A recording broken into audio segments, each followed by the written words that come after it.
Аниме начинается с того, что главный герой рассказывает, что он умер по ошибке богини и благодаря этому получил шанс начать новую жизнь в другом мире. Молодой человек дает нам понять, что он уже выбрал навыки, которыми хочет обладать, несмотря на то, что теперь ему придется потерять свои старые воспоминания. Наконец, после луча света мы видим, как прота по имени Кельвин приземляется в своем новом мире. По прибытии он чувствует себя сбитым с толку, поскольку они не знают, где он находится из-за потери памяти, но внезапно перед ним появляется плавающий экран, на котором при нажатии на кнопку «Пуск» появляется всплывающее окно. Вначале богиня сообщает ему, что он перевоплотился в новом мире и все, что с этим связано. Затем богиня говорит ему, что в этом мире повсюду есть мечи и магия, так что теперь у него есть способности, которые он сам выбрал. А затем Кельвин продолжает следовать указаниям богини, и ему удается увидеть в меню его характеристики и способности. Так что он может видеть, что он хорошо выбрал свои навыки и взволнован тем, что может пережить это приключение, будучи призывателем. Теперь богиня сообщает ему, что он должен отправиться в ближайший город и зарегистрироваться в гильдии искателей приключений, поэтому прота начинает экскурсию по лесу. И там сверяется с экраном, будет ли она сопровождать его в его приключении. Экран по имени Мелфина отвечает ему утвердительно, поскольку он попросил ее сопровождать его, будучи его слугой. Позже они наконец прибывают в город Парт, где прота рассказывает нам, что обнаружил, что умер по вине другого бога. И он попросил Мелфину у богини реинкарнации пусть вмешается та, о которой Кельвин даже не помнит, как она выглядела. И во время прогулки по городу Мелфина рассказывает о своей жизни Протоу, который, увидев свое отражение в окне, очень радуется своему внешнему виду. Мелфина со своей стороны упоминает, что он потерял свои воспоминания в обмен на 2 очка способностей и что он решил это по своей воле. В следующей сцене прота, услышав все, что Мелфина сказала ему о том, что он влюбился в нее, вызывает у него любопытство. Поэтому он говорит, Мелфина это то, о чем он думает. Пусть Кельвин спросит ее, может ли он призвать ее, и она ответит, что нет, поскольку для этого у нее нет необходимой магии. В конце концов, они оба попадают в гильдию искателей приключений, где прота наблюдает за большим количеством людей, ищущих работу. А затем приступает к регистрации, самостоятельно заполняя форму. Так что прота показывает, что у него есть языковые и письменные навыки, но прежде чем он это сделает, Мелфина останавливает его и предупреждает, чтобы он не беспокоился. Подумайте хорошенько, хотите ли вы сказать, что вы призыватель. Он рассказывает ему, что быть призывателем – это очень редкая вещь, поскольку обычно в каждой стране есть один призыватель, поэтому если его личность станет известна, правители будут очень заинтересованы в нем. Кельвин думает, что это будет проблемой, если это произойдет, и он решит зарегистрироваться в качестве зеленого волшебника. Администратор получает его документы, а затем вручает ему членство в рейтинге F, потому что он только что зарегистрировался. Она объясняет проте, что в зависимости от его ранга приключения имеют разные уровни. F самый низкий ранг, а он самый высокий. Но сообщает ему, что в зависимости от его ранга приключения имеют разные уровни. Ранг вы также можете принимать на работу только на 1 ранг выше, чем у вас. Однако, если он потерпит неудачу, он должен заплатить штраф, и за это он должен быть осторожен, пока не выполнит 10 заданий. Потому что именно тогда он поднимется по служебной лестнице. Наконец, он сообщает ему, что начиная с ранга S, чтобы повысить свой уровень, он должен сдать экзамены. И теперь прота консультирует его по вакансиям в ранг F. Оба из которых, наблюдая за ним, Мелфин рекомендует ему сразиться с синими слизнями. А потом, выйдя из гильдии, мы видим, что прота купил деревянный жезл, в котором есть немного магии, потратив почти все свои деньги. Позже прота направляется на рабочее место и добирается туда, где находятся слизи. Кельвин использует свою способность «Клинический взгляд», чтобы получить информацию о своих целях. Поэтому он готовится выполнить завет призыва, который Мелфина говорит ему, что его цель призыва должна его принять. Однако для монстров, которые не могут говорить, вы должны атаковать и ослаблять их, не убивая. А затем заключить контракт, на который монстры явно согласятся. Кельвин, услышав это, бросается в атаку и обнаруживает, что их не так легко победить, как он думал, поскольку они очень быстрые и довольно проворные. Но используя свою смекалку и скорость, ему удается ослабить слизь, с которой он пытается заключить завет призыва, и он потрясен, почувствовав, как его тело сжимается в комок. Он слабеет, поэтому Мелфина говорит ему, что, заключив завет, он остается вне зависимости от того, удастся ли половина его магических очков или нет. Но Кельвин через некоторое время понимает, что завет полностью удался, и решает назначить Клото своим новым призванием. Теперь, когда Кельвин получил свой первый призыв, он обнаруживает, что может чувствовать то, что чувствует Клото, давая ему понять, что он счастлив. Теперь, когда Кельвин получил свой первый призыв, он обнаруживает, что может чувствовать то, что чувствует Клото, понимая, что он очень счастлив. Затем он решает впервые призвать его, чтобы помочь ему закончить работу. Клото, узнав, что ему предстоит убить двоих себе подобных, очень волнуется, так как это единственный способ повысить свой уровень. И через некоторое время им удается выследить оставшихся слизняков, и Прота рассказывает Клото о плане победы. Затем они оба атакуют одновременно, очень легко побеждая своих врагов. Кельвин поражен способностями Клото, и поэтому Мелфин рассказывает ему, что благодаря его способности призывателя С-класса Клото получил бонус в 100 очков по всем своим характеристикам, что сделало его очень сильным. Теперь Кельвин понимает, почему призыватели так востребованы, и Мел в конце рассказывает ему, что кроме того он единственный в классе С. На следующем ужине Прота путешествует по деревне с прибылью, которую принесли его руки, продуктом его тяжелой работы, а затем Кельвин ищет гостиницу, которая ему нравится. Они рекомендовали, что в коридоре находится рабыня, которой владеет эльфийка, которая привлекла внимание Прота, так как он видел ее очень-очень грустной. Сцена меняется, и Прота прибывает в гостиницу духовной песни, где встречает Клэр, которая его принимает. Прота приходит в свою комнату и жалуется, что у него нет туалета, поэтому Мелфина говорит ему, что он может быть только у богатых. Кельвин обещает себе, что однажды он сможет жить вместе с ванной, а затем уходит, так как он явно сильно проголодался. В следующей сцене Эль Прота рассказывает нам, что благодаря своим навыкам двойного опыта он и Клото поднялись на новый уровень.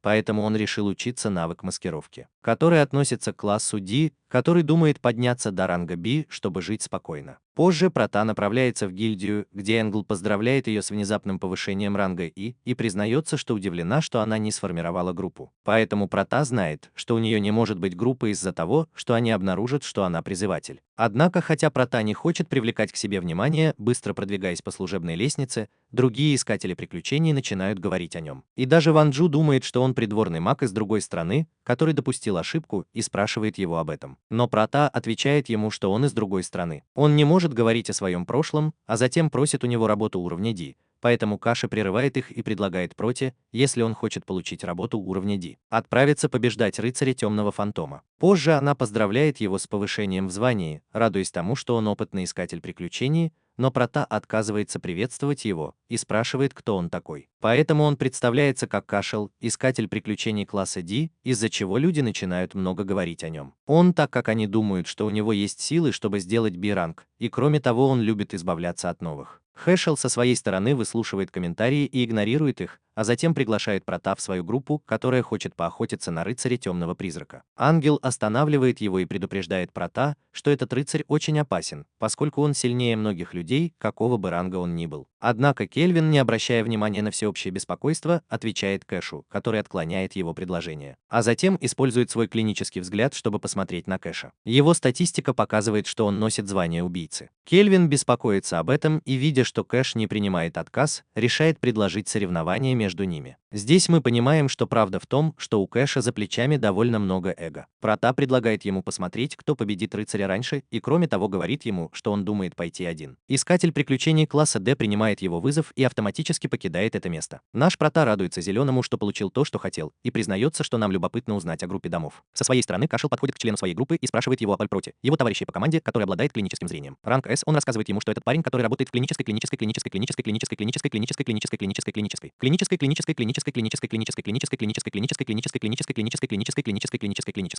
мальчик очень силен, так как он даже не может это проанализировать. Регл прерывается и просит Каши позволить ему сразиться с новым парнем, чтобы избить его, как он это сделал с последним. Но он отказывается и рассказывает ему о соревновании, которое Кельвин предложил ему, что приводит Гиму и Рега в сильное возбуждение. В следующей сцене мы направляемся в замок злых духов, где группа Кэтчела с удивлением обнаруживает, что все монстры мертвы. И внезапно обнаруживается Прота, заставляющий другую группу думать, что они обнаружили его способности. Но со своей стороны Кельвин указывает ему на дверь, где он может спрятаться. Будь джентльменом. Группа Кэша начинает насмехаться над ним из-за того, что он думает, что не сможет победить джентльмена, и именно на это я и рассчитывал. Однако Прота показывает ему, что он раскрыл их план, и именно поэтому хочет сразиться с ними прямо сейчас. Гиммель беспокоится, узнав, что их обнаружили, и спрашивает Проту, действительно ли он явно охотник за головами. Кельвин потрясен, узнав, что их разыскивают, и желает ему удачи в борьбе с этим.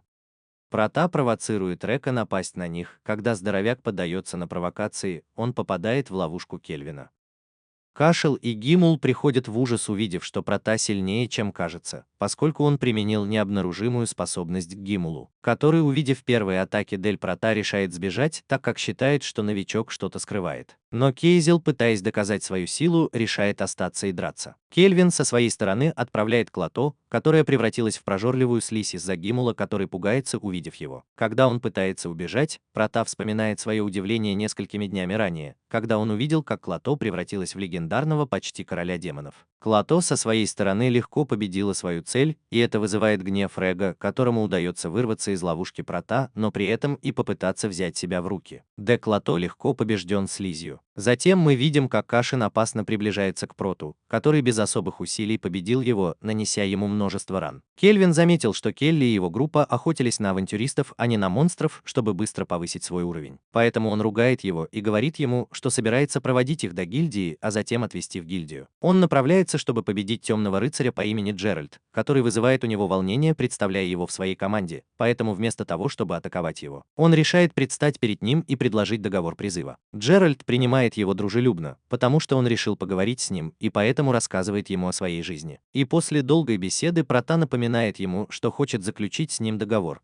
Поэтому Джеральд думает, что это очень хорошая идея служить другому королю, и предлагает ему, чтобы он, прежде чем принять его, продемонстрировал, на что он способен. Во время боя вы оба удивляетесь способностям своего противника. Внезапно из-за давления атаки Прота, Джерард вспоминает свое прошлое в стране мэра, на которую напала нация эльфов, которая победила его за несколько дней. Поэтому он должен был покинуть страну, поскольку она заботилась о своей дочери Конни. И сейчас в настоящем Ял набирается сил, вспоминая свое желание отомстить за то, что очень удивляет Прота, которому вместе с Клато пришлось использовать почти всю свою силу, чтобы иметь возможность атаковать рыцаря напрямую. На следующий день Прота направляется в гильдию, чтобы потребовать вознаграждения за свой труд. Там все благодарят его за то, что он позаботился о рыцаре, а также о группе Кэша, которые были заключены в тюрьму. И во время празднования в гильдии Андзю подходит к Проте, чтобы сообщить ему, что ему будет присвоено особое повышение, за что глава гильдии поблагодарит его лично, потому что он сделал все возможное, чтобы спасти его. Очень, но очень сложная работа. И пока Прота направляется к главе гильдии, мы узнаем, что Джерард заключил договор с Кельвином, а затем Прота знакомится с лордом главы гильдии, которого зовут Лео. Лео говорит ему, что хочет задать ему определенные вопросы, так как думает, что он из другого мира, но используя его клинический взгляд. Наш Прота также решает проанализировать босса и обнаруживает, что он очень могущественный. О чем беспокоится Кельвин, потому что теперь Лео знает, что на самом деле он призыватель. А потом, пока они пьют чай, Эль Прота допрашивают, и он думает, что ему следовало бы быть более осторожным. Но Джерард рекомендует ему оставаться непреклонным и воспользоваться возможностью подружиться с людьми по всему миру, чтобы я мог рассказать ей свой секрет. Кельвин решает последовать его совету и за это хвалит Лео, спросив его, что он не остановил группу Каши. Лео извиняется и рассказывает Келу, что он дворянин из страны военных поездов, поэтому он не мог спешить без доказательств, но он показывает ему, что он в безопасности. Я собираюсь что-то сделать против него, и он признается ей, что счастлив, так как ему не пришлось связываться в это. А теперь Кельвин, выслушав это, просит тебя сразу перейти к делу. Босс говорит ему, что он не должен видеть в нем врага, поскольку на самом деле он хочет быть его другом,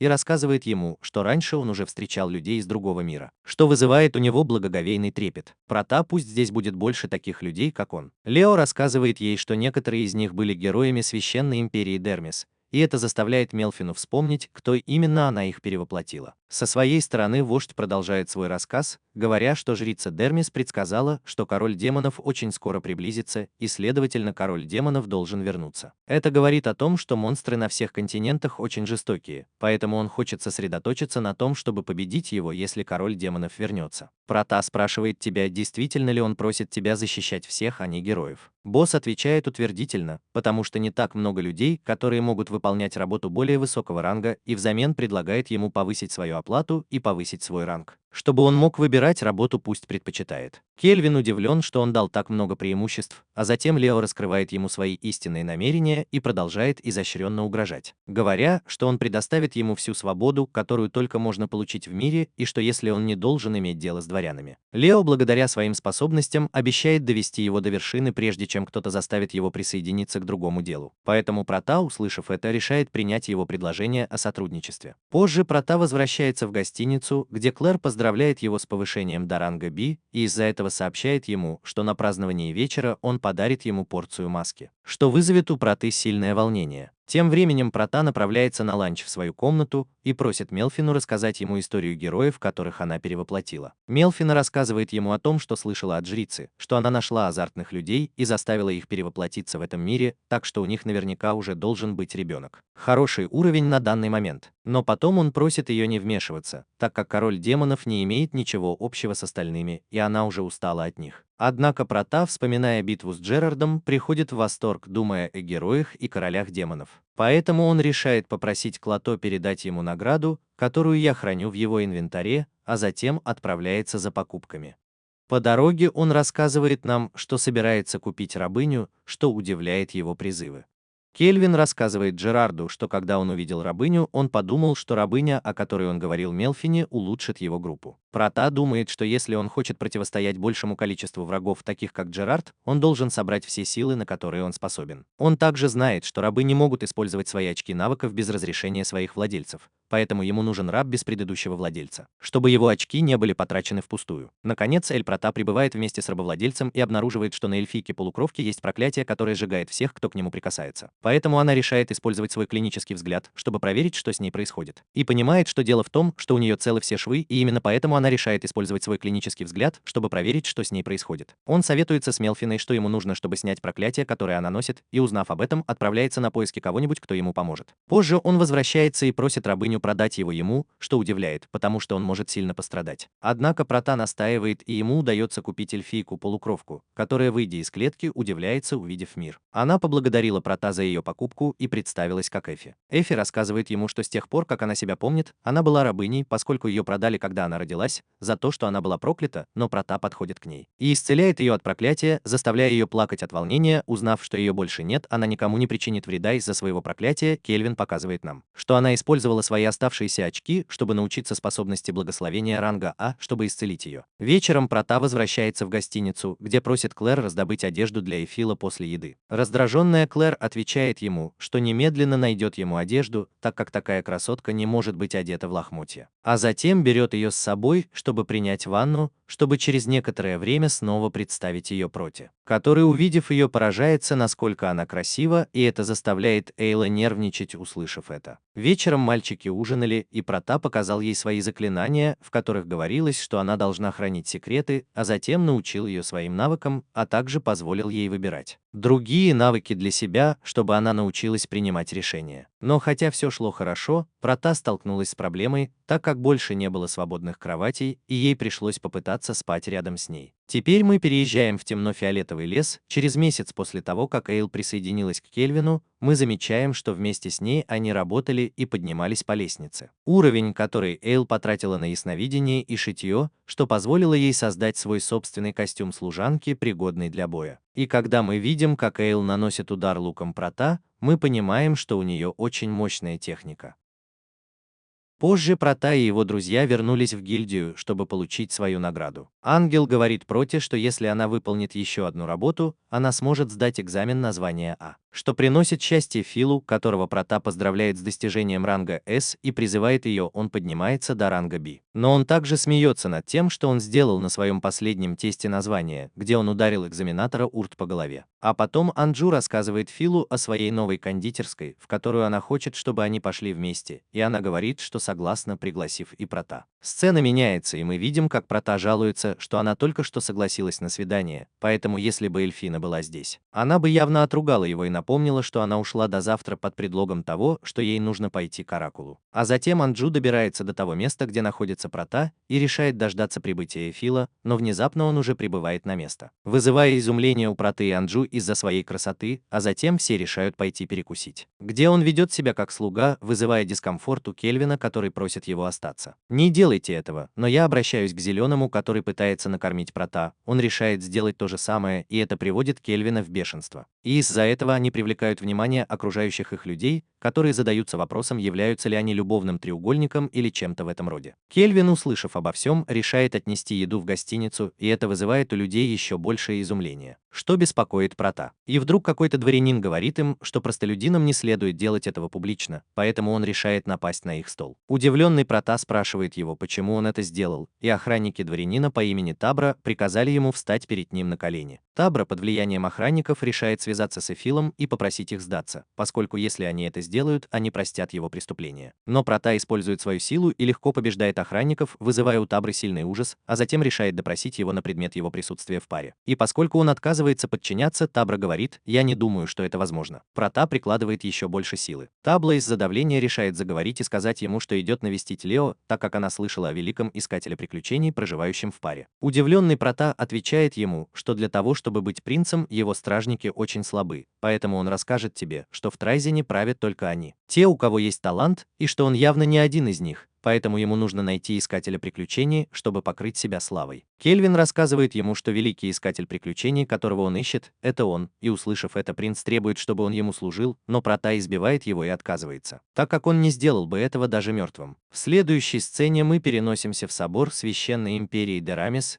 где жрица требует присутствия Мелфины, и когда она появляется, первое, что спрашивает Мелфина, это о героях. Калет доказывает, что со всеми все в порядке, поэтому Мелфина, увидев их, очень обрадуется, так как они хорошо развиваются. А затем выполняет свою роль оракула, рассказывая ему, что она чувствует присутствие зла на западном континенте. Поэтому ей нужно, чтобы героев отправили в то место, где они должны избегать приближаться к Парду. Калет обещает следовать ее приказам, а затем рассказывает героям, что ясно, что сказала богиня. Тем временем ночью Эфилия поблагодарила Элопрота за то, что он спас ее, и вместо того, чтобы принять извинения, попросила у него прощения за то, что они не спали вместе. И она, услышав от него, что он хочет спать на другой кровати, спрашивает его, не считает ли он ее явно непривлекательной, но Прота, видя, что она начала нервничать, говорит, что она не хочет спать до слез. Она объясняет ему, что она должна иметь возможность выбирать, с кем это делать, а не что она каким-то образом обязана это делать только потому, что он ей принадлежит. Эфи признается ему, что хочет его как учителя и как мужчину, поэтому она хочет его больше, чем кого-либо другого. Прота, услышав ее, признается ему, что она самая милая девушка, которую он когда-либо встречал, и из-за этого крепко обнимает его. На следующий день Кельвин вместе с Джерардом просматривают имеющуюся у них информацию о героях. Эфилия, как и остальная часть группы, считает, что герои не так сильны, так как у них очень низкий уровень. Прота жалуется, так как ожидал, что у них будет 100-й уровень, и задается вопросом, чем они занимались. Мелфина признается ему, что тоже разочарована, и задается вопросом, сможет ли она победить короля демонов. Но внезапно их прерывает Клэр, которая ищет Прота, поскольку она получила зов от гильдии. И добравшись туда, Лео рассказывает ей о появлении демона в комнате, которая была его домом. Совершенно секретно в пещере отшельника ранга Ди. Кельвин удивлен, что авантюристы, которые наняли его, возвращаются живыми, но Лео говорит ему, что она была запечатана. И поэтому он хочет, чтобы я пошел с ним, чтобы увидеть его, поскольку демон может быть примерно ранга С. Видя, что Прота сомневается в том, что его наняли,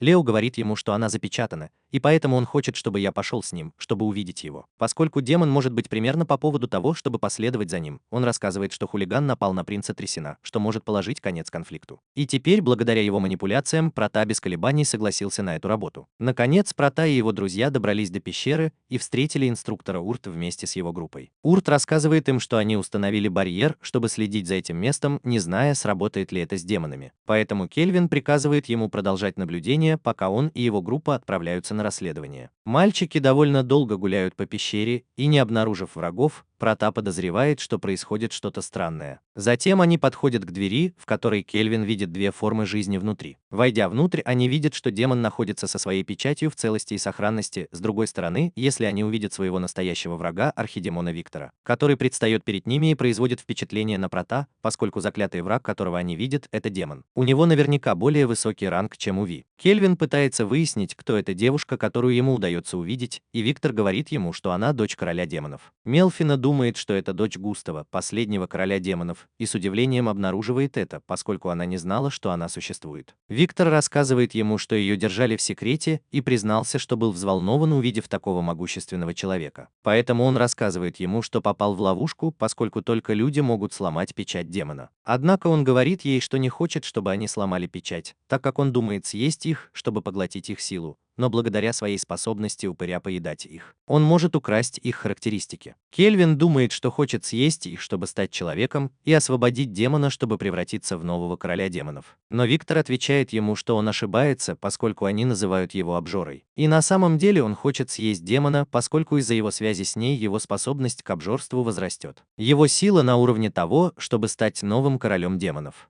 Эль Прата со своей стороны, видя великую силу Дона Виктора, очень хочет сразиться с ним. Архидемон думает, что его реакция завораживает, поэтому он хочет показать ему то, что ему наверняка очень понравится. Виктор использует свою черную магию и обучает армию Аида, воскрешая местных мертвецов. Армия Аида бросается на Прата, и их очень легко победить.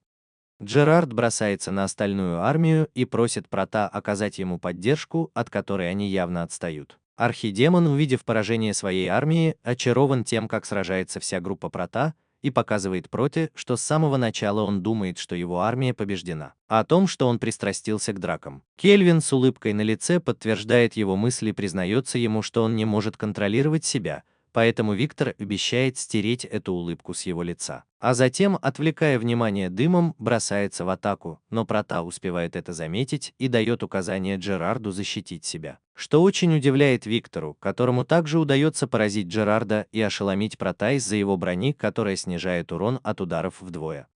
Затем Виктор снова нападает на него, на этот раз не давая ему возможности обнаружить его движение. Мелвин, оказавшись в затруднительном положении, просит Клато атаковать, поскольку физические атаки на него не действуют. Однако, хотя Прата и Джерард объединяют свои атаки, архидемон настолько хитер и силен, что ему удается вырваться на свободу. Когда он поверил, что может победить Прата, он приказывает Эйло атаковать то, что ставит Виктора в затруднительное положение, поскольку он не обнаружил его камуфляж. Поэтому он должен пожертвовать собой, чтобы победить. Его рука остановила огненную стрелу Этиль, и это позволило Джерарду нанести ей прямой удар, чтобы снова отрубить ей руку. Архидемон очарован тем, что они смогли нанести ему такой большой урон, но Смайлик говорит ему, что бой только начался, а затем показывает им свою истинную силу, произнося заклинание. Кельвин, услышав это, приказывает своим товарищам атаковать, чтобы он не мог закончить заклинание, но они были слишком медленными. И из-за этого Виктор теперь атакует их напрямую со всей своей силой. Однако Прата приказал Джерарду использовать всю свою силу, чтобы защитить их и выиграть время. Виктору удается перейти на защиту рыцаря, и когда он собирался добить его, Фил атакует его, поддерживая своего партнера. Архидемону удается защитить его, и он готовится к новой атаке, которая вот-вот обрушится на него. И из-за этого Кельвину признается, что он уверен, что они победят, поэтому он приказывает Клато атаковать. Слизь выпускает все проклятое оружие, которое Эль Прата создавал своим мастерством, и дает остальным парням время. Наконец, с помощью комбинированной атаки группе удается ослабить Архидемона, который из последних сил видит, что дочь короля демонов умрет, и поэтому решает защитить ее, используя свой последний вздох. Прата приходит к Виктору и спрашивает его, почему он солгал, что собирается съесть дочь Густава. Виктор рассказывает ему, что он сделал это, чтобы заставить его драться изо всех сил, и признается ему, что Густав оставил его присматривать за девушкой. Ниже мы видим воспоминания о Викторе, который отвечал за обучение Серы. Но однажды герой напал на особняк в поисках Густава, и поэтому приказал ему присматривать за его дочерью Серой. Густав решил, что чтобы обезопасить ее, она должна быть запечатана, и что только люди могут освободить ее, поскольку по сравнению с остальными видами люди слабы в том, что они могут сделать. Если бы нашелся кто-то другой, этот герой был бы в безопасности. Виктор рассказывает, что когда Густав умер, его магия сработала, и Сера была отправлена в далекую страну, где она могла бы быть счастлива. И из-за этого Сера спряталась в этом месте, ожидая смерти героя, поскольку он планировал освободить ее в эпоху мира и гармонии, где Сера могла бы быть самой счастливой. Новый король демонов, а затем, смирившись со своей неудачей, архидемон просит Прата позволить Серас присоединиться к его группе, поэтому он рекомендует ей разорвать цепи. И таким образом она проснется, так как она наверняка подслушивает этот разговор. Кельвин решает выполнить его просьбу и будет Серу, которая, проснувшись, жалуется на то, что сделали ее отец и Виктор. Наконец, Прата возвращается к Урт, который он рассказывает, что они справились с демоном.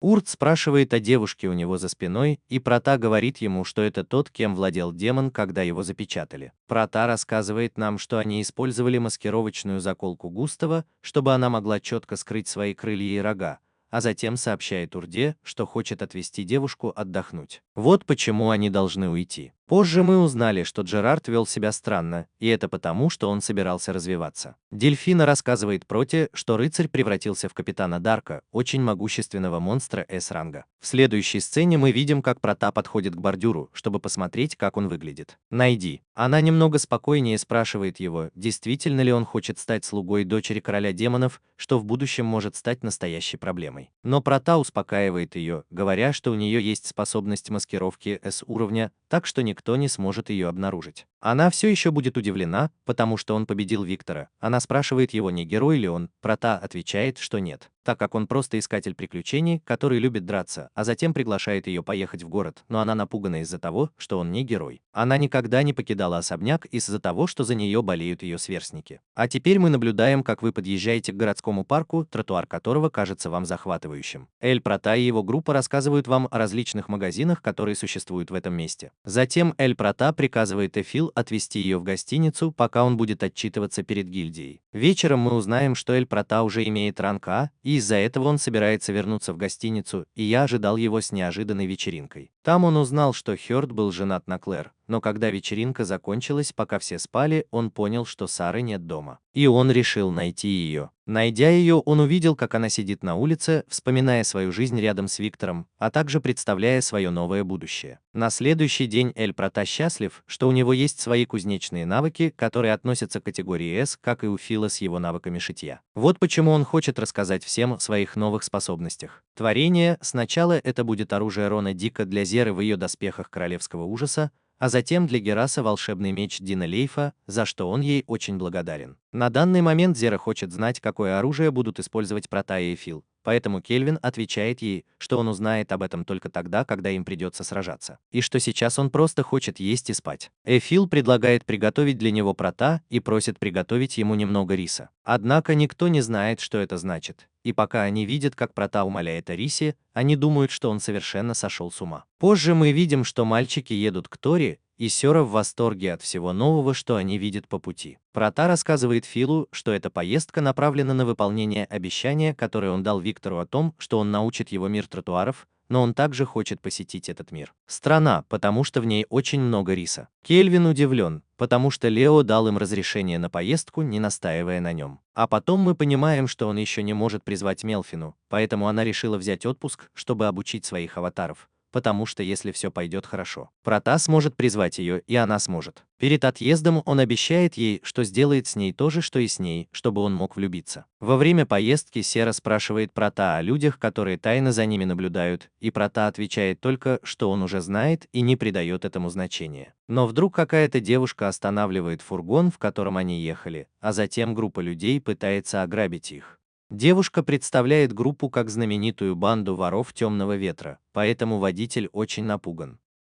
Однако Прота, просмотрев их статистику, разочарован, увидев, что они такие слабые, и приказывает Сире разобраться с ними. Сёра спускается с повозки и становится напротив воров, которые начинают сильно насмехаться над ней, но когда они пытаются атаковать Воск, она побеждает их легко и жалуется, что он думал, что они сдерживают себя. Лидер воров не хочет мириться с поражением и продолжает верить, что сможет победить девушку. И из-за этого гильда, человек с силой более 200 человек, пытается причинить боль Сере, которая останавливает его только одной рукой. Так что теперь, если лидер начнет сопротивляться, она может убить его. Он испытывает восковой ужас и сдается перед ней, но пока они в ловушке, предупреждает ее, чтобы она не пела Викторию, так как у ее босса 70 уровень. Прота, услышав ее, проявляет к нему интерес и просит воровку предоставить дополнительную информацию. Наконец-то они достигают конца страны Вот-Тарак, которая, по мнению Прота, похожа на древнюю Японию. Со своей стороны Сера и Фил очарованы, впервые увидев море, поэтому Сера, следуя своему сну, просит Прота научить ее давать им обоим. Прота обещает научить их и сожалеет, что они поймали воров, так как в противном случае они остались бы на пляже. А потом мы видим, что мальчики привели воров в городскую гильдию, где они поблагодарили их за поимку лидера бандитов. Глава гильдии по имени Ми лично поблагодарила его и рассказала ему, что Лео рассказал им о них. Мисс рассказывает Проте, что 20 лет назад она была в одной группе с Лео, которого они называли аналитиком. Но теперь Прота, услышав ее историю, говорит ей, что хочет поговорить о Темном Ветре. Она призналась, что удивлена тем, что те, кто их прикончил, теперь заняли ее место, Поэтому Прота говорит, что думает, что это Крестов, знаменитый воин поезда. Он говорит мне, что это он сейчас похищает людей для работорговли. Сёра приходит в ярость, услышав это, и говорит ему, что если бы он знал, где он находится, он мог бы автоматически покончить с ним. Женщина-босс показывает ему, что она знает, что у него травма грудной клетки, и он считается национальным героем, поэтому с этим парнем трудно покончить. И предупреждает их, что если они не будут осторожны, они могут убить его. Развязать конфликт между Торой и Трейсоном. Но Эль Прота пытается успокоить настроение Серы и думает, что Крестов один на 70 уровне, и смеется над ним. Кельвин жалуется на то, что ему приходится вмешиваться, и внезапно ему приходит в голову идея. Он спрашивает Зеру, сможет ли он идентифицировать 4 сильных искателей приключений. И получив ответ, он отвечает нет. Положительный ответ Прота сообщает Мисту, что героями, о которых они собираются позаботиться, будут Крестов и его группа. В следующей сцене мы видим, как Мист сообщает Тайо, что ей нужна его помощь с местными бандитами. Тоя думает о том, чтобы устроиться на его работу, и его останавливают его товарищи, которые не хотят терять время даром. Поэтому он напоминает им о том, что есть люди, которым нужна сила героя. Тем временем Хоуп на страже чистит свой нож, напевая песню, а затем направляется, выбрав одну из своих рабынь по имени Лука, чтобы забрать ее с собой. Но внезапно его прерывает Прота и его друзья, которым удалось добраться до него. Хауэлл, увидев это, понимает, что это воины, победившие его товарища Карну. И поэтому он думает о нападении, чтобы Джеральд, прежде чем он успел что-то сделать, очень легко победил его. В следующей сцене Кристофа ругают из-за того, что он прервал перерыв Призры. Он сообщает, что Карна потерпел поражение, что Призры ему не слишком нравятся, так как это может привести к тому, что их обнаружат в других странах. Кристоф рассказывает ему, что послал Хоуп расследовать то, что они скоро узнают, что происходит. И внезапно после стука дверь его комнаты открывается, и Хоуп оказывается побежденным. А затем Прота со своей группой врывается в комнату, шокируя бандитов, которые спрашивают их, кто они. Прота спрашивает о Кристофе, не подозревая, что это тот, с кем он столкнулся. Бандит со своей стороны понимает, что это те, кто победил Карну, и в восторге от предстоящего боя. Однако Прота говорит ему, что он не тот, кто его интересует, поскольку он служит ему только закуской перед основным блюдом. Сцена меняется, и мы наблюдаем, как герои углубляются в логово бандитов, и одна из них беспокоится, что никого не увидит, так как Ми сказал ей, что это не так. Что она послала искателей приключений ранга А, поэтому Тая просит Сецунуда использовать свою способность восприятия, чтобы попытаться кого-то найти. Сетуна сообщает тебе, что позже в одном месте соберется много людей. Таяо, услышав это, просит их пойти туда, так как они наверняка найдут похищенных людей. В конце концов они добираются до двери, где они не знают, что их ждет на другой стороне. Герои проходят через дверь и сталкиваются со слизняком Клато, у которого, по их мнению, похищено много людей. Тоя готовится использовать свой священный меч против Уилла, чтобы напасть на них всех, и прежде чем она это сделает, Лука останавливает их. Девочка говорит им, что она домашнее животное человека, который его спас, что очень удивляет мальчиков. А затем Нана подходит к Клато, чтобы поговорить с ним, и обнаруживает, что это ее талисман. Ему явно было приказано остаться и позаботиться о людях. Тая удивлена, что у предыдущей группы есть укротитель, так как это несколько необычно. Позже мы видим, как люди быстро бегут в поисках искателей приключений ранга А, так как мать Луки сказала ей, что они должны им помочь,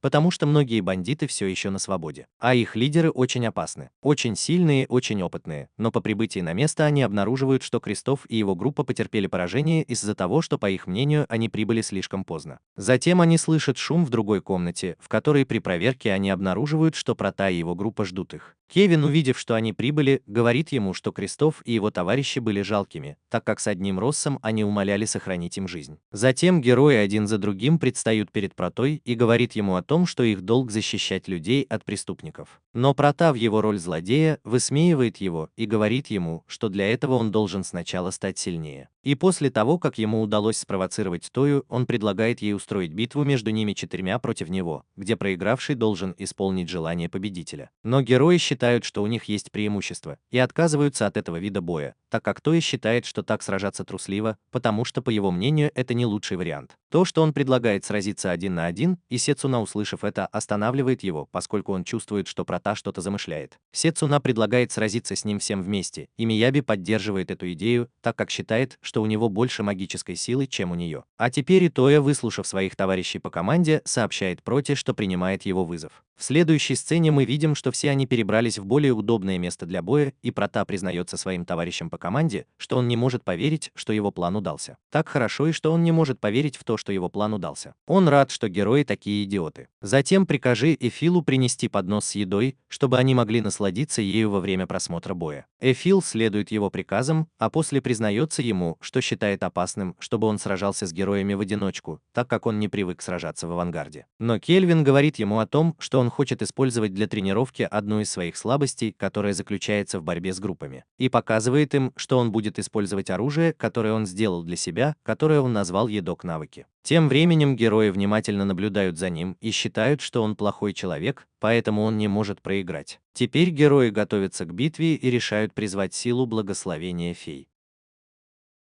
Затем Тая бросается на Прота, пытаясь воспользоваться тем, что он волшебник. Однако Кельвин удивляет его и начинает приближаться к ним, доказывая, что он не только волшебник, но и волшебник. Поэтому Нана пытается атаковать, используя своего питомца-дракона по имени Луна, который извергает много пламени. Эль-Проти удается уклониться от атаки и увеличивает свои характеристики ловкости, чтобы оказаться позади Мияби. Кельвин использует свое специальное оружие, сделанное из доспехов Виктора, и копирует его способность параллельное мышление. Герои волнуются, увидев Мияби в полном обмороке, и поэтому быстро приближаются к ней. Игрушка атакует своим мечом Прота, чтобы остановить его и спросить, что он сделал с ее подругой. А затем в очень гневе бросается на него, пытаясь ударить его своим мечом, но вместо этого попадает в цель. Кельвин легко останавливает его и продолжает провоцировать героя на то, чтобы он сошел с ума. Со своей стороны Тая удается сбить меч Прота и готовится победить его, но Прота смеется над ним и доказывает ему, что он тоже может драться на кулаках. И мы узнаем, что ему это удалось благодаря тому, что он позаимствовал свой боевой навык С-ранга. Он может поверить, что Тою побеждают, несмотря на то, что он обладает навыками фехтования С-ранга и поэтому решает поддержать его. Поэтому Прота, увидев ее, отходит от Тои и использует свою магию, чтобы изменить исход боя, но Сецуна, увидев возвышающиеся высокие каменные стены, решает поддержать его. Использовать свою способность Сентецу, чтобы автоматически уничтожить их. Кельвин радуется зеленому, что она разрушила стену, так как я использую это только для отвлечения внимания. Затем Прота наносит магическую атаку, которая наносит прямой удар по Тайо, которая пыталась защитить Сецуну. Тая, столкнувшись с беспокойством своих товарищей, говорит им, что ее судьба спасти мир и принести мир. Поэтому она думает, что должна быть в состоянии победить простого хулигана в одиночку. Но Тая, обеспокоенная беспокойством своих товарищей, говорит им, что ее судьба спасти мир и принести мир. Поэтому она думает, что должна быть в состоянии победить простого хулигана в одиночку. Но плачущая Сецуна, услышав это, бьет его и просит когда-нибудь подумать о себе, а затем напоминает ему о том, как так получилось, что богиня привела их сюда из-за призывов жрицы Калет. Она признается ему, что очень боялась, и все изменилось, когда она увидела, как они добрались сюда благодаря своей командной работе. И из-за ее слова остальным девушкам они говорят Тайо, что им следует больше работать в команде, так как он не может все делать один. Тоя, услышав это, говорит им, что извиняется перед ними, так как плохо соображает, и призвал их сражаться в команде, так что позже Тоя, услышав это, извиняется перед ними. Он посылает фею, чтобы попытаться добраться до Прота, который не раскрывает, что он не может их обнаружить. И впоследствии герои начинают комбинированные атаки, и таким образом им удается обездвижить Прота. Но он решает использовать себя, а также отогнать Тою и Сецуну, которые были повреждены, и после освобождения поздравляет их с командной работой и успехом. Попрощайся с Нано и Мияби, чтобы они тоже начали атаки.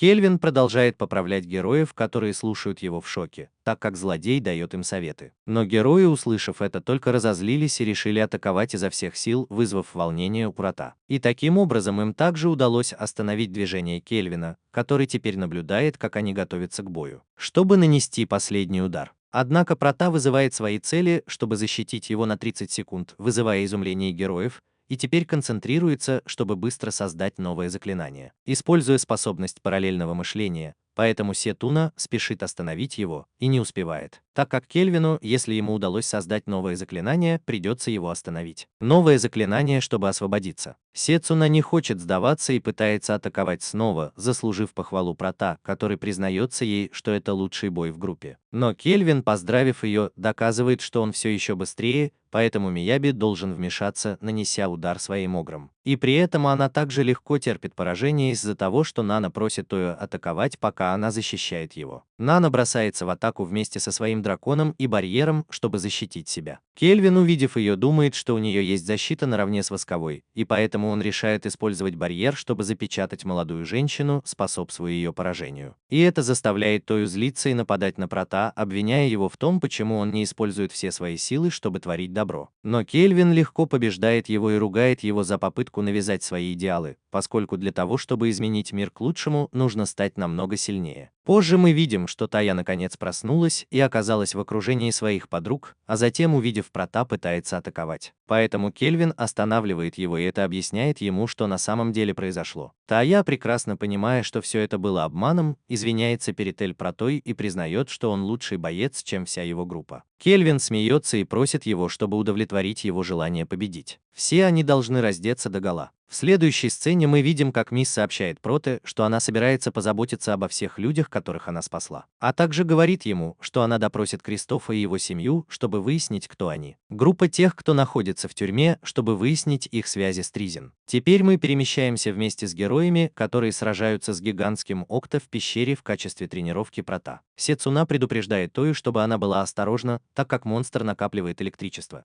поэтому Прота, пытающийся предотвратить катастрофу, просит Нану, а также Сецуну, чтобы она была осторожна. Мияби, пусть они будут начеку на случай, если им придется превратить воду в лед. Пока Кельвин наблюдает за героями, Зера подходит к нему и спрашивает, почему он решил тренировать мальчиков. Прота отвечает ему, что ни за что на свете, что он сделал это только потому, что они герои, которых выбрала Мелфина. Поэтому разочарованный Сера говорит ему, что, по его мнению, она готовила его к матчу-реваншу, и Прота, услышав это, говорит ему, что это действительно хорошая идея. Затем героям наконец удалось победить гигантского Окто. Вот почему Прота говорит им, что пора есть. Во время еды Сецуна рассказывает Тайо, что боссы подземелья становятся сильнее, когда король демонов жив, и Той отвечает, что это так то, что сказала Калет. И произнося это имя, они привлекают внимание Прота, который расспрашивает о Калет из того, что Той рассказывает ему о дне, когда она призвала их. Прота, услышав это, думает, что они изменили мир, не умирая, и думает, что понимает, как это работает. Но затем он меняет тему разговора и спрашивает ее, что они будут делать, если найдут босса С-ранга, на что Тая отвечает, что они собираются сбежать. И внезапно мы видим, как Зера ловила рыбу и случайно разбудила босса подземелья, зловещего дракона С-ранга. Он спрашивает Тою, собираются ли они бежать, оставив местных жителей страдать из-за дракона, и пока Эра заботится о монстре. Тоя говорит Протону, что он тоже сбежит, несмотря на то, что они называют его трусом, поскольку он и не думает позволять своим товарищам умирать напрасно из-за этого. Прежде чем он разработает план, или я бы тренировался, пока не был готов к бою. Прота улыбается и говорит ему, что он прошел испытание, поэтому он не должен забывать то, что сказал. Затем Кельвин отправляется победить монстра, поддерживаемого воском. В следующей сцене мы можем увидеть прощание между героями и группой Прота. Кельвин дарит ему сделанные им подвески и говорит, что их можно использовать как амулеты. Игрушка благодарит за подарок и обещает Проте, что в следующий раз, когда они увидятся, вся группа будет сильнее. А пока Прота наблюдает, как корабль героев отправляется на поиски Джерарда, где находится Империя Лицея. Получив их ответ, спрашивает его, думает ли он, что они могут победить их. Джерард с удивлением обнаруживает, что Прота помнит эти детали, и отвечает, что если бы они могли. Кельвин улыбается и говорит ему о том, что прежде чем они это сделают, они должны сначала сразиться с еще большим количеством монстров в этой части мира. На что Джерард приходит в восторг и восхищается Протоном, которого он считает совершенно невероятным человеком. Рядом Фил, который слышал все, что он говорит,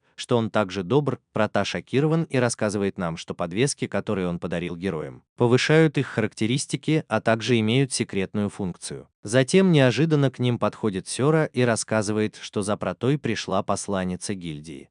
Кельвин взволнован, так как наконец считает, что Рис прибыл, и говорит им, что из-за того, что они сделали, король страны хочет их видеть. Сцена меняется из-за того, что мы видим, как Прота и его группа прибыли перед королевским замком, и Прота думает, что у него есть настроение японец. И Джеральд рассказывает ему, что он первый король сундуков, и что он пришел из другого мира, потому что так выглядит. А потом мальчики входят в замок, где перед всеми любезно предстает тёцубаки Фудзивара, губернатор грудной клетки. Тёт Цубаки поблагодарил ее за то, что она уничтожила бандитов и победила босса пещер дракона Маринов. Она просит его поднять головы, поскольку она не любит формальностей, и показывает ему, что в других местах он не любит формальностей. Обстоятельства устроили грандиозный праздник, который они не могут устроить из-за того, что они приносят, но все же хотят вознаградить их за то, что вам нужно, чтобы они сказали вам, если они вообще чего-то хотят. Прата отвечает, что он хочет получить разрешение купить немного определенного особого урожая, который есть только в этом месте, поскольку они не хотят ничего материального. Пусть он их куда-нибудь привяжет. Вместо этого они предпочитают набивать желудок едой. Она смеется над ним, так как думала, что он жадный, и говорит ему, что они могут брать все, что захотят, поскольку им не нужно за это платить. Затем она показывает ему, что он приготовил для них небольшой банкет, и Кельвин бросается прямо к рису и, съев его, кричит от волнения. Он рассказывает нам, что всем понравилась японская еда, и что он также обнаружил, что Джеральд очень любит алкоголь. В следующей сцене прошло несколько дней, и мы можем наблюдать, как Кельвин готовится к еде, пока он это делает. Он советуется с Филом о других, а затем похвалил ее за то, что она хорошо готовит. Она поблагодарила его за это и рассказывает ему, что королева Тёт Цубаки подарила ему книги, с помощью которых он научился готовить рис и японские блюда. Позже мы заметили, что королева также была в комнате Прата. Кельвин спрашивает ее, почему она должна приходить обедать в его комнату, и она отвечает, что это из-за кулинарных способностей Эй. Поэтому она немедленно просит Прата оставить Эй у себя Кастиле, а также приглашает его остаться работать в Торакс. Но очень нервный Прата говорит ему, что Фил не хочет оставаться, и кроме того они уже должны вернуться в Парт. Тёт Цубаки, который находится очень близко к Проте, услышав его, настаивает на том, чтобы он остался и стал личным опекуном. Но Прата очень нервничает, понимая, что она флиртует, он быстро уходит и говорит ей, что она должна продолжить свое путешествие. Увидев, что ему действительно нужно уезжать, говорит ему, что в его стране всегда рады гостям,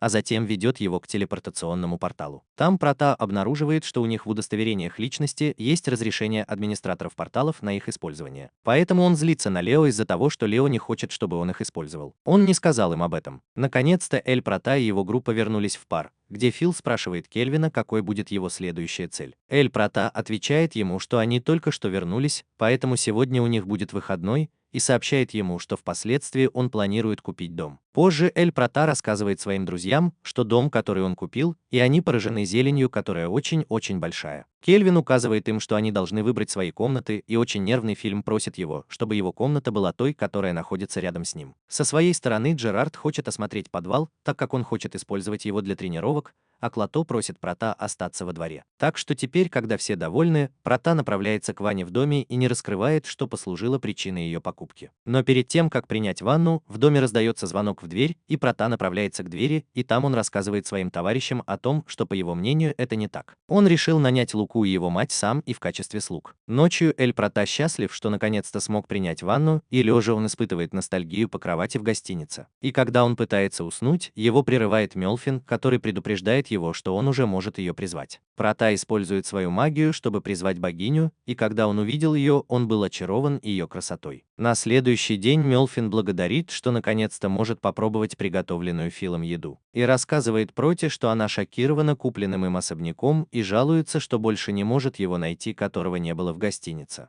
И те, кто сопровождает его за столом, советуются с Протой, который является такой красивой женщиной, которая на его стороне. Поэтому Мелфин решает представиться остальной группе и рассказывает ему, что ее вызвали прошлой ночью. Джеральд признается им, что знал, что Прота собирается привести в дом другую женщину, и это заставляет Прота нервничать. Но Мелфина поправляет ее и говорит ему, что она из тех, кто не любит. Жена Кельвина, из-за чего он взбесился, пытаясь объяснить, что это неправда. Позже, во время перекуса, Мелфина хочет вознаградить Протона за успешный призыв ее, и поэтому она дарит ему благословение Мелфины, богини перевоплощения, у которой есть два преимущества, первое из которых заключается в том, что раз в месяц она может избежать урона от смертельного удара, а другой в том, что он может призывать героев. В следующей сцене Мелфина проводит тренировочный поединок против Серы, и мы можем наблюдать, как Джерард присматривает за Лукой, пока они смотрят бой девушек. Со своей стороны, немного ностальгирующий Прота задается вопросом, как поживают герои. Кельвин задумывается над значением этого слова, поскольку, несмотря на то, что герой победил короля демонов, возможно, он не был героем. И он думает, что мог бы быть авантюристом С-ранга или королем зверей Гаона. Наконец-то мы видим, что бой девушек закончился, и они хвалят друг друга за их великую силу. Жерар, наблюдавший за поединком, спрашивает их, что к этому следует относиться так серьезно.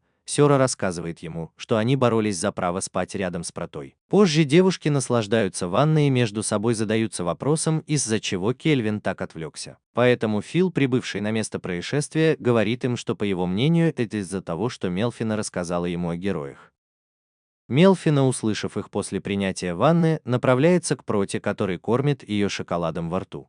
Кельвин жалуется на это и удивляется, увидев, что она знает, что у него есть к ней вопрос. Прота спрашивает ее, зачем ей нужны герои, и она отвечает ему, что для того, чтобы ответить ему, она сначала должна рассказать о короле демонов. Мелфина рассказывает ему, что время от времени в этом мире циклически появляется король демонов, и нет единственного способа избежать этого. Поскольку даже она не знает, как это сделать, как видите. Но что если вы знаете, что все обладают особой способностью, называемой злобой, которая имеет два эффекта. Первый – это умножение внутреннего зла до тех пор, пока не уничтожит личность пользователя, а второй эффект заключается в том, что они могут свести на нет все повреждения. Как если бы он был непобедимым богом, так что если бы он был злым, он был бы сильнее. Затем удивленный Прота спрашивает ее, что им нужно сделать, чтобы победить его, и она отвечает, что для этого они являются героями из других миров, поскольку они обладают способностями, отличными от тех, что есть здесь, и из-за этого невидимость короля демонов нейтрализуется. Кельвин, подумав об этом, говорит ему тогда, что его атаки также причинят ему боль, и поэтому он не понимает, почему они называют его героями. Осужденный Прот думает, что в отличие от героев он ничего не помнит из своей прежней жизни, поэтому он задается вопросом, вызывать ли людей и заставлять ли их быть героями. Все в порядке. Мелфина, услышав это, рекомендует ему вызвать реинкарнацию, если он действительно не хочет вызывать людей из другого мира. И он объясняет, что есть два способа вызвать кого-то из другого мира: один телепортироваться, а другой перевоплотиться. Если вы телепортируете кого-то, это вернет его живым, а если вы перевоплотите его, это вызовет только душу того, кто умер. Кроме того, еще одно важное отличие – это количество магических очков, необходимых для выполнения этих призывов. Вот почему реинкарнация предназначена только для призыва могущественных людей, а телепортация только для того, чтобы вызывать могущественных людей, привлекать героев. После того, как я все ему объяснил, он спрашивает, не хочет ли он попробовать осуществить реинкарнацию, но прежде чем он ответит, просит его хорошенько подумать и не торопиться, так как у него есть только один шанс. Сцена меняется, и теперь мы видим, как все собрались в подвале, чтобы засвидетельствовать, как Прота кого-то перевоплощает. Кельвин, прежде чем сделать это, спрашивает Мелфину, может ли он заставить человека выбирать, как он хочет жить. Получив положительный ответ, он готовится исполнить заклинание, поэтому он должен вернуть тех, кого призвал. Прота пополняет свои магические очки опцией, которую дал ему Фил, и приступает к выполнению задания. И поэтому, следуя инструкциям Мелфина, сообщает ему, что он будет использовать очки меньше, чем Фил. Все ваши премьер-министры, чтобы призвать только одного человека. Затем мы наблюдаем, как начинается перевоплощение, на которое Прота жалуется, видя, что это занимает слишком много времени. Мелфина говорит ему, что это из-за того, что человек не может решить, каковы были его способности, однако внезапно Мелфина сообщает ему, что он уже решил, так что теперь он может познакомиться с ней поближе, к его личной реинкарнации. А потом, после сильного всплеска магии, Прота может увидеть призыв, которым является девушка. Она представляется как Рио Саеки, и она очень взволнована, увидев, что попала в другой мир, как ангел, которого она видела, и сказала ему. Прота показывает ей, что он был тем, кто заставил ее перевоплотиться, и извинился за то, что привел ее, не спросив. Но она начинает плакать, благодарная за это, а затем уходит в себя. Она падает в обморок, когда я ее обнимаю. Затем Эфил забеспокоился, увидев, что Кельвин тоже падает без сознания на пол. Ночью Рио просыпается, вспоминая свои мгновения перед смертью и то, как он позже перевоплотился. Она встает с постели и выходит на улицу, чтобы установить контакт с внешним миром. Рю очень счастлив, потому что он снова может бегать, наслаждаясь природой, а затем Прота подходит к ней и признается, что он был таким же в первый день своего приезда. Но что в отличие от она не сохранила свои воспоминания, так как пожертвовала ими в обмен на очки навыков. А потом Рэ удивляется, услышав историю Прота, который рассказывает ему обо всех своих приключениях, а затем говорит ему, что если он не хочет оставаться, все в порядке. Но Рю рассказывает ему, что в своей прошлой жизни она была очень-очень больна, поэтому она ничего не могла делать, кроме как читать романы, и поэтому он признается ему, что, умирая, он думал, что его жизнь была потрачена впустую, однако теперь благодаря ему у него есть еще один шанс, поэтому он хочет присоединиться к его группе. Кельвин, видя настойчивость Рио, говорит ему, что если он сможет присоединиться к группе. Позже Прота говорит ему, что из-за их физического сходства в деревне будут говорить, что они братья, что Рио кажется идеальным, поскольку раньше она была единственным ребенком. И она в восторге от этого, теперь у нее есть брат, но смущенный Прота признается ей, что хочет переименовать его. поскольку его имя напоминает ей о ком-то, кого она не хочет, поэтому она говорит ему, что может называть его Роном, что по мнению Эльвина нормально, а затем приветствует его. И ночью Эль Прата просыпается и обнаруживает, что Эфил и Сера спят рядом с ним. Но внезапно он также обнаруживает, что даже Рион находится в его постели и не понимает, все ли это нормально.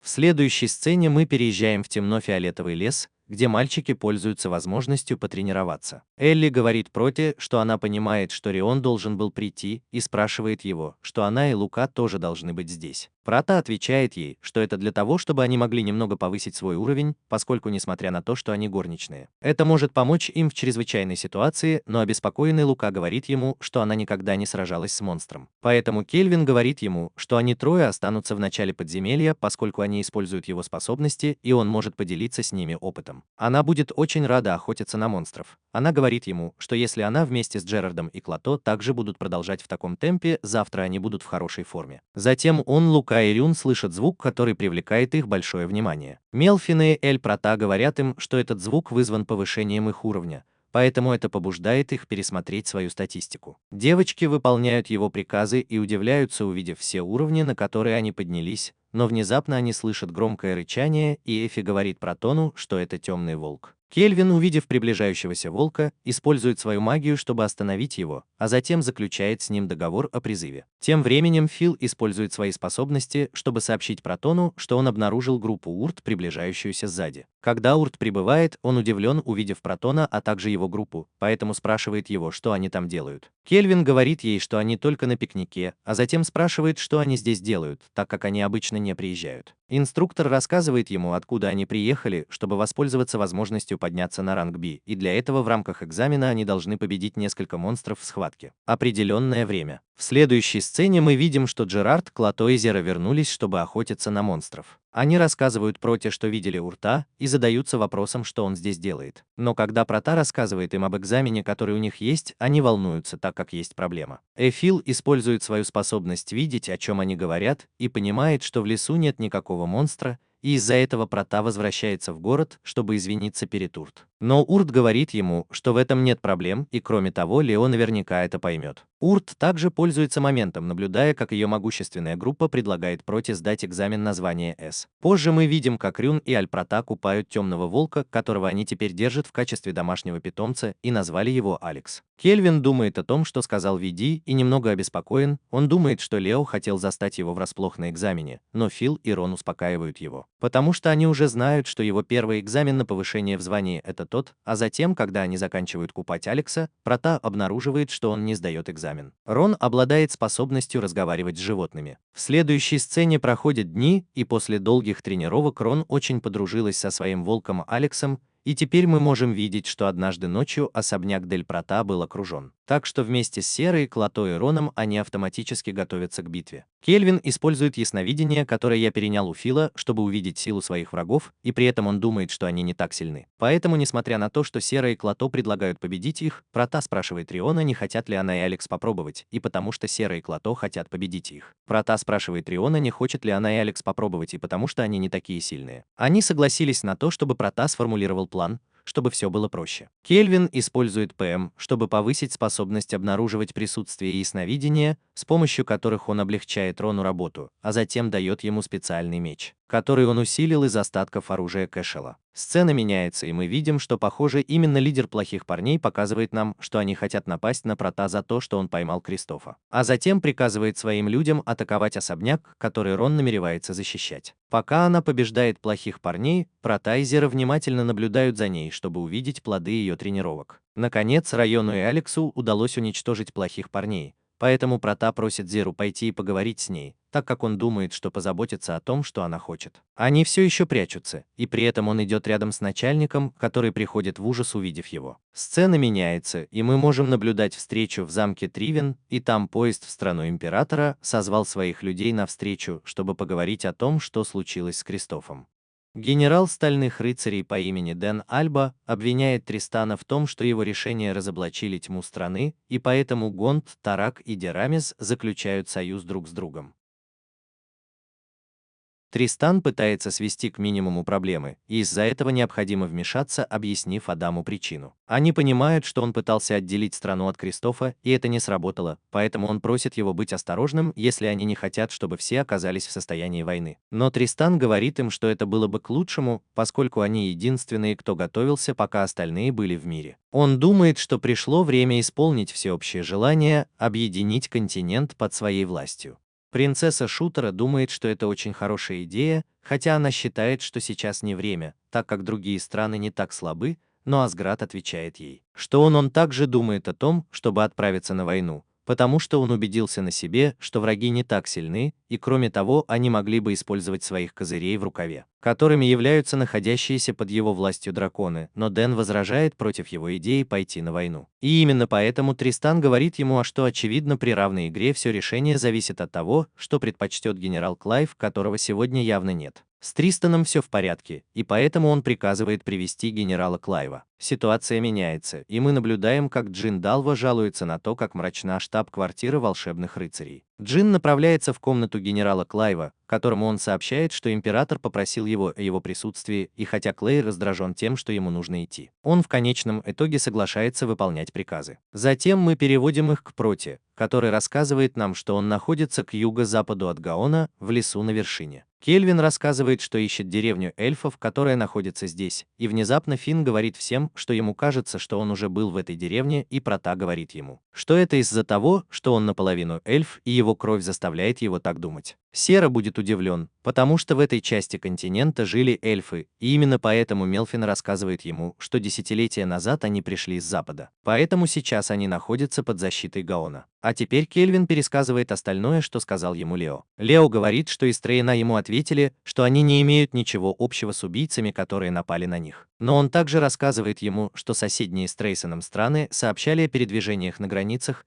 и хотя Трейсен никогда не осмеливался совершать нападения на них, теперь он собирает силы и покупает рабов. Лео думает, что политическая ситуация в Трейсене изменилась и что, возможно, он хочет вторгнуться в чью-то страну, развязав войну. Поэтому он просит Прота быть осторожным, так как Трейсен наверняка больше не нападет. Однако сообщает ему, что теперь у него есть для него работа. Это просьба Леонарда Гаона, короля зверей Гаона, поэтому он желает ему удачи, так как это будет его экзамен на повышение до ранга С. Услышав это, мальчики радуются за него, и Сера спрашивает его разрешение короля, которое ему необходимо для восхождения. Кельвин отвечает ему, что ему нужно 2 разрешения, и поэтому Лео поговорил с королевой Тецубаки, которая согласилась, и поскольку король Лео услышал о том, что он хочет его видеть, вся группа задается вопросом, почему Леонард и Мелфина, он говорит им, что он очень силен, так как занимает это место, и вдруг неожиданно на них нападают эльфы, которым Прота показывает, что он пришел по приказу короля Леонарда, поэтому появляется старейшина деревни Нелрос и извиняется перед Кельвином за нападение. Нелрос благодарит тебя за то, что ты пришел, и когда Эль-Прота приближается, ты понимаешь, что Эль-Лумил все еще жив. Позже все направляются в деревню, и Эль-Прота, прежде чем говорить о просьбе короля, хочет поговорить о том, что произошло. Эль-Прота из-за того, что Нелрос перепутала Эйл с Лумил, хочет узнать о ней больше, поскольку, возможно, она шпионка происхождения Эйла. Нилрал рассказывает ему, что 20 лет назад они мирно жили в лесу, пока король огненных драконов не напал на них, так как он хотел, чтобы они были в безопасности. Пусть эльф, который его унизил, будет предан, иначе он превратит все в пепел. Но он признается ей, что никогда его не видел и поэтому не понимал ее гнева, из-за которого он убил половину деревни. Нельра опечалена, узнав, что они погибли, не зная причин, и сожалеет, что даже он был ранен в этом бою. Однако Лумил была единственной, кто вступил в бой, сказав дракону, что направляет свою ярость на нее в обмен на то, что она оставила его в покое деревни. Но дракон ответил ему, что она не та, кого он ищет, и поэтому он предложил ей выйти за него замуж в обмен на то, чтобы забыть о том, что произошло. И поскольку она согласилась, он забрал ее, оставив остальную часть деревни в покое. Но спустя годы тело Люмин было найдено в лесу, и поскольку она была мертва, они боялись, что король драконов вернется, и поэтому они решили покинуть комитет в поисках новых земель. Сера предполагает, что поскольку Нелрос перепутал Эфил, возможно, Лумил была его матерью, и Эра говорит, что если бы это было так, она также была бы дочерью короля драконов. Но Мелфина говорит им, что это невозможно, поскольку полуэльфы рождаются только при скрещивании человека и эльфа, так как они не являются эльфами. Кровь дракона слишком сильна. Эльфиль говорит ему, что несмотря на то, что он не знает своего прошлого, с ним все в порядке, так как теперь у него есть сверстники, и они очень хорошая семья. Поэтому они решают сменить тему и поговорить о том, что поручил король. Нельра рассказывает Протону, что в лесу у них есть барьер, который дезориентирует людей, но, по-видимому, не влияет на монстров. Что заставляет Протона думать, что существуют способности, которые могут нейтрализовать способности, которые они имеют. Барьеры. Старик говорит им, что монстры приходили 2 или 3 раза и никогда не хотели нападать, они просто хотят похитить эльфов. Кельвин беспокоится, так как монстры обычно не так организованы. Нельра огорчается, признавшись, что ни они, ни солдаты Гаона не смогли справиться с монстрами. Поэтому команда Прота пытается подбодрить его и обещает защитить их. Но прежде Кельвин просит у нее разрешения отремонтировать деревню, чтобы солдаты Гаона могли сражаться с монстрами. Монстры не должны их трогать. Ночью мы наблюдали, как монстры приближаются к деревне во главе с группой солдат. Командующий армией полудемонов предупреждает свою армию, чтобы она была осторожна, так как они могут устроить на него засаду из-за производимого ими шума. И признается им, что победив солдат Гаона, план генерала Тристана будет реализован. Он готов к самому важному этапу. Солдаты со своей стороны спрашивают его, откуда Тристан взял ошейники С-ранга, с помощью которых он контролировал демонов. Командир рассказывает ему, что по слухам он купил их у торговца, посетившего замок, но пока они радовались своей силе, на них нападают из тени. Из-за чего Тристан теряет контроль над демонами, что командир приказывает своей армии прикрываться, используя монстров, и с другой стороны мы видим, что те, кто нападает на них, это Эль-Прота вместе с Эфилом с вершины скалы с его новой мрачной аркой. Прота рассказывает нам, что она создала эту башню как стену вокруг деревни, используя свою способность, а также Мелфина создала искусственный туман, чтобы скрыть деревню. А еще в воду входного рва будет добавлена черная магия, так что как бы враг ни приближался, они не смогут войти в деревню. Жерар со своей стороны был послан быть последней защитой у городских ворот, так как остальные намереваются попытаться прорваться в деревню, поймать босса. Сцена меняется, и мы наблюдаем, как солдат из Трайзена возвращается на свою базу, сообщая, что вся наступающая армия пала. Заместитель командира спрашивает у него информацию о тех, кто напал на него, и солдат говорит ему, что это группа авантюристов, которые настолько сильны, что ни те, ни другие не могут их остановить. Монстры Биранга смогли уничтожить их, и поэтому они не могут продвинуться дальше. Очень обеспокоенный солдат сообщает ему, что 5-е подразделение сражается с ними, и похоже, они скоро доберутся сюда. Поэтому заместитель командира решает применить свое секретное оружие. Но прежде чем мы это сделаем, на место прибывают Мелфин и Рон, из-за чего заместитель командира быстро будет лорда Гиганов. Монстр просыпается, заставляя Рона, увидев их, сильно взволноваться из-за его размера. Мелфин, увидев, что она так взволнована, просит ее и Алекса позаботиться об этом монстре. Они соглашаются и бросаются на Гигана Лорда, который является монстром С-ранга, поэтому когда он ударил его своим мечом, он ничего с ним не сделал. Рюн, увидев свой сломанный меч, решает серьезно отнестись к бою, используя способность героя, называемую двойным оружием, а затем направляется в бой. Голова монстра, владеющего мечом, который сделали с ним Кельвин и Уилл, но он также рассказывает нам, что Алекс может владеть другим мечом, таким образом получая атаку с 3 мечами. Наконец-то Риону и Алексу удалось ранить гиганта, что удивило заместителя командира, который приказал ему трансформироваться. Гигант раскрыл свою истинную форму, став огненным демоном, но даже в этом случае Рион уверена, что сможет победить его, поскольку ее огонь слабее воскового. Рон повторяет свою атаку, и на этот раз ему удается полностью победить гиганта, как он это сделал с армией Трейзена. Прота с гордостью наблюдает за ростом Рона, а затем поражен прямой атакой, которой он не ожидал.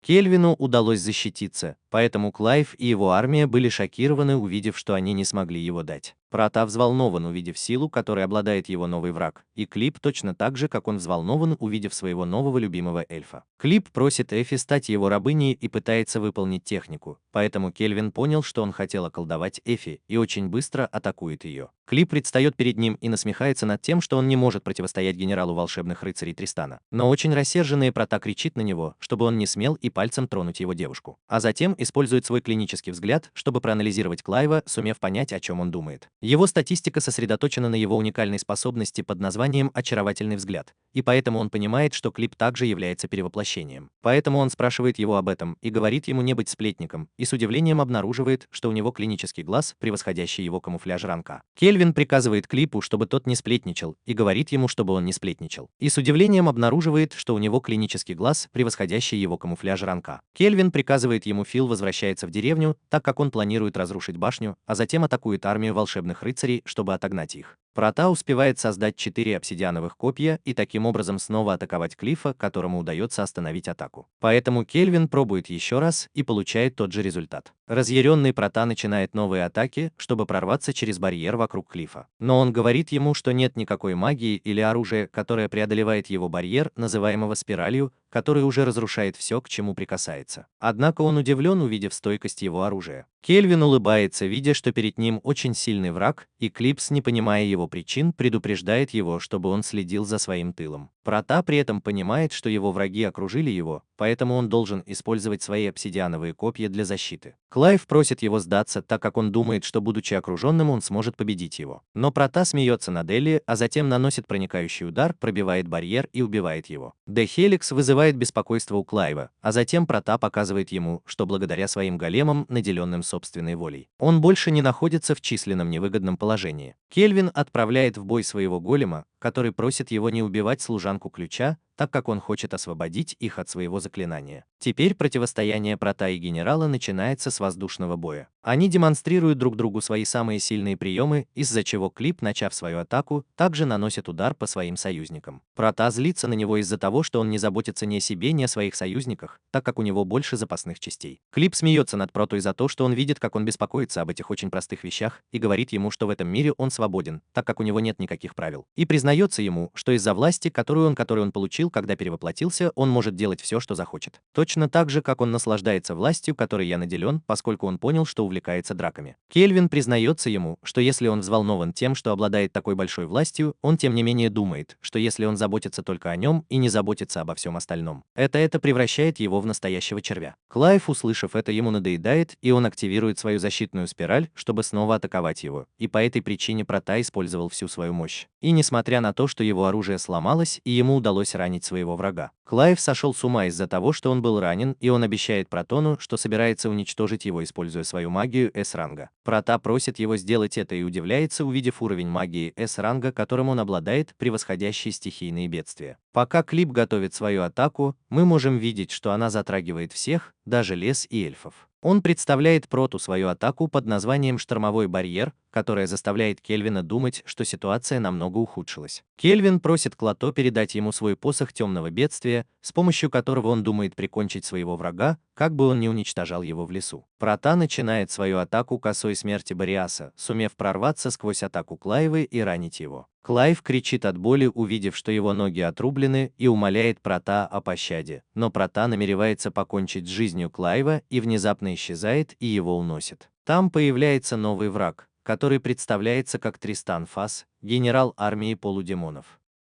Это он спас Клипа и признается, что был вдохновителем всей операции против эльфов. Кельвин, услышав это, затем говорит ему, что ему тоже придется заплатить после того, как он передаст Клипа, но Тристан отказывается, поскольку Клип все еще полезен, и отказываясь, Прота на мгновение задумывается, и он спрашивает его, действительно ли Клип это призыв, из-за которого Тристан удивлен, что он его обнаружил, но все же решает, что пора отступать, так как они проиграли. Сцена меняется, и мы видим, как Эфил объясняет Нрас, что происходит прямо сейчас. Нрас, услышав, что они победили своих врагов, приказывает своим людям приготовить пир в знак благодарности. Тем временем Мелфин, Рон и Серас соревнуются, кто быстрее, так как они хотят быть первыми, кого поздравит Кельвин. Наконец-то Рон изобрела заклинание и смогла победить других девушек, которые поздравляют ее с таким большим прогрессом. И теперь в замке Тристана Клайв просыпается в цепях от Тристана, который рассказывает ему, что он уже вылечил свои ноги, но сделал это только за то, что пытал его проклятым оружием, которое Гилдера приготовила для него, поскольку в отличие от другого субъекта, которого он перевоплотил, он идеальный человек. В следующей сцене мы видим, как группа Прота наслаждается деревенским пиршеством, но Кельвин со своей стороны держится подальше от того места, где Эйл решает его сопровождать. Прота признается ему, что благодарен за встречу с ними и обещает ему использовать свою силу, чтобы защитить их. Эй рассказывает ему, что пришел к нему, чтобы показать ему предмет, который старик дал ему, поскольку он принадлежал его матери Эль-Хумил. Она признается ему, что рада, что он пришел, так как все относятся к ней очень хорошо, и кроме того она познакомилась с его происхождением. Кельвин рад за нее и предлагает вложить ей в волосы предмет, подаренный его матерью, и при этом Фил благодарит его и пользуется случаем. Чтобы попросить его сделать это, позвольте ему служить вам вечно, на что Прота отвечает утвердительно. Затем их прерывают его слегка пьяные товарищи, которые пришли за ними, но внезапно появляется девушка-эльф, чтобы поблагодарить Прота и обнять его. А затем извиняется за то, что перегружает себя, поэтому решает представиться. Она вызывает большое удивление у всех присутствующих и представляется как Леонард Гаон, король зверей. Кельвин спрашивает его, девушка ли она на самом деле, и он отвечает, что нет, поскольку она просто использует объект, который меняет форму. И как он видел на протяжении всего экзамена, сообщает ему, что ей удалось пройти повышение по службе до ранга С. Поэтому через 4 дня состоится церемония повышения, на которой ему предстоит сразиться с 4 другими искателями приключений ранга С, и поскольку это будет национальный фестиваль. Он рекомендует очень хорошо подготовиться, и Кельвин, услышав это, очень взволнован, узнав, что он сможет сразиться с искателями приключений ранга С, и таким образом удовлетворить их желание драться. И на этом аниме заканчивается. И если ты дошел до этой части видео, не забудь прокомментировать секретное слово, которым будет эльф. И не забудь оставить свой лайк, нажать кнопку подписки и активировать колокольчик, что чрезвычайно важно. Кроме того, если вы хотите поприветствовать одно из видео или порекомендовать мне аниме, чтобы подвести итог в следующем видео, подпишитесь на меня в Instagram, которое будет по ссылке в описании и в прикрепленном комментарии, так как очень скоро я буду приветствовать всех, кто следует за мной. И не более того, скажи им, что Пина Колоса прощается.